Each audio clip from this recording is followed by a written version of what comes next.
Près de 25 ans après l'arrêt de sa dernière matinale, Bonjour la France, TF1 lançait le 8 janvier 2024 Bonjour, son nouveau morning.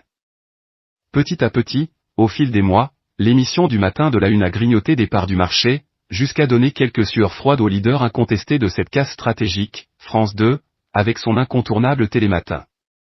Pour réveiller les téléspectateurs, la chaîne a fait appel à Bruce Toussaint, qui s'est entouré d'une équipe dynamique et souriante, composée notamment de Christophe Beaugrand, Anaïs Grangerac, Stéphane Etcheverry, Sandrine Arcisé ou encore Karima Charny. Mais aussi de Garance Pardigon, qui anime les journaux de la matinale depuis près de 2 ans, après avoir longtemps accompagné Gilles Boulot et Marie-Sophie Lacaro, sur le plateau des journaux télévisés de 20h et de 13h de TF1.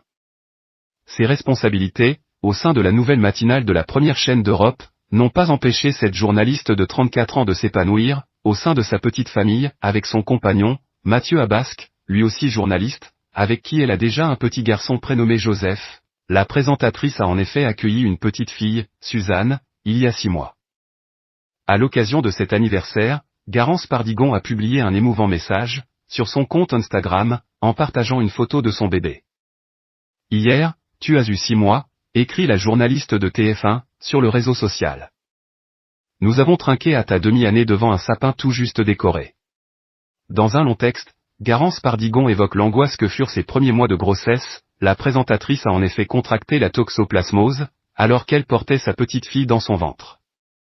C'est une vraie saloperie, écrivait-elle, le 12 janvier 2025, sur son compte Instagram.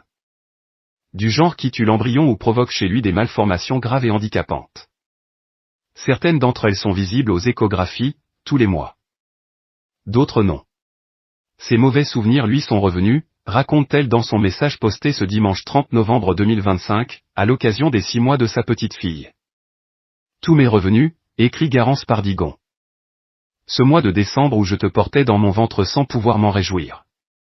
Ces fêtes de Noël préparées dans l'angoisse de l'amniosynthèse et de ses résultats.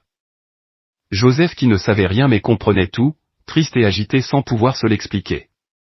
Depuis, c'est assez fou, mon cerveau est devenu sélectif, écrit la journaliste de TF1, sur son compte Instagram.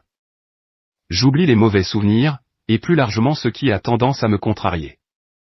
Je ne savais pas que le bonheur rendait amnésique. Encore moins les personnes comme moi, plutôt de nature à ressasser.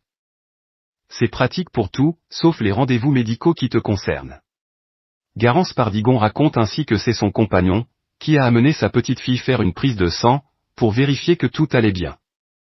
On veut vérifier, si j'ai bien compris, que mes anticorps de toxoplasmose ont bien quitté ton corps à toi, écrit la trentenaire. En clair, que la page est définitivement tournée. Ceinture et bretelles, disent les pédiatres, pour bien nous signifier qu'on ne cherche pas une pathologie chez toi, mais bien la confirmation de ta bonne santé. Pourtant, poursuit la jeune maman sur le réseau social, cette situation suffit pourtant à la paniquer.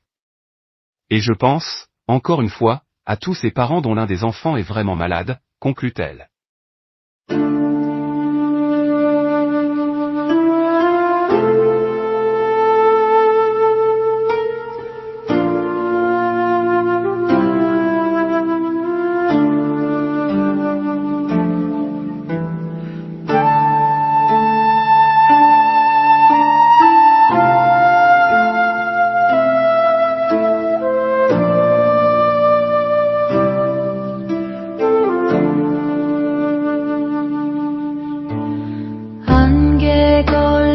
산자락에